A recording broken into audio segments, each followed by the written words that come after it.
After the Justice League figured out how to cure the zombies, the Amazo clones ramped up their efficiency by annihilating every single zombie in Brisbane, Australia. And obviously the heroes didn't want any of the zombies to die because each one that did could have been cured. So Mr. Miracle summoned a boom tube leading to their exact location using his mother box, and immediately after flying out of it, him and a few of the other heroes began tearing them apart, ripping their heads off, stabbing them, strangling them, and just doing whatever they had to do to make sure they couldn't kill any of the zombies. And while they were getting up close and personal, Batman and Superman traveled to the Australian garden where Penguin and Professor Ivo were so they could try and shut the Amazos down remotely. But then one of them came flying out of nowhere, clobbering John in the face, and immediately after that it attempted to kill Batman by crushing his entire body and disintegrating him with its laser vision. But Batman managed to evade both attacks, and after combining their efforts together, him and Superman overpowered it with an explosive lightning bomb. Upon smashing their way into the base, Superman demanded Penguin to shut the Amazos down. Penguin refused, but even if he wanted to, he couldn't have because for some reason he started gasping for air. Something was happening to him. Something paranormal was happening to him. And in fact, it was Constantine,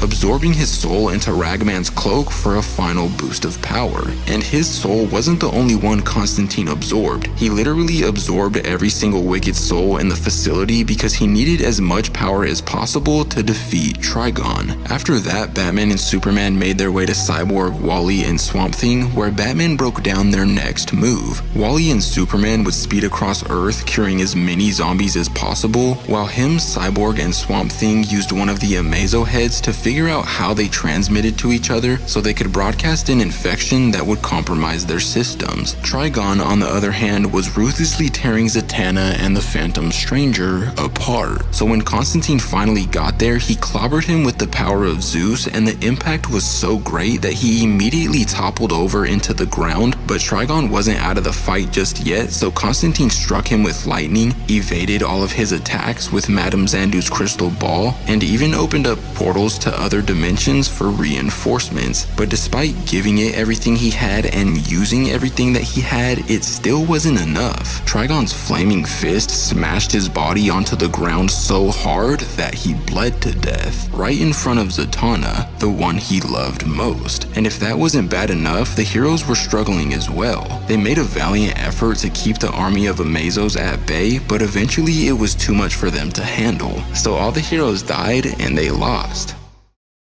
Or at least that's what would have happened if it weren't for Batman, Cyborg, and Swamp Thing, because they finally managed to develop an infection that effectively shut all of them down. And Superman, the almighty symbol of hope, decided it was time he took a stand against Trigon, but he wouldn't be doing it alone, because despite dying just moments earlier, Constantine wasn't out of the fight, because it was actually a very strategic move of his when he absorbed Deadman into the Cloak of Souls after stealing the Spear of Destiny, because it would allow him to become the next Deadman in the case that he ended up dying. And Deadman has the ability to possess people, so Constantine actually entered Trigon's body through his mind, took full control over him, and then literally forced him to take his own life with the Spear of Destiny. And with that, the heroes were able to cure everyone on Earth. John cured his grandpa, Cassandra cured Queen Hippolyta, Canary cured Green Arrow, and sadly that's when this story comes to an end. But if you want me to cover Deceased War of the Undead Gods, which is the continuation of Zombie Darkseid, let me know in the comments down below.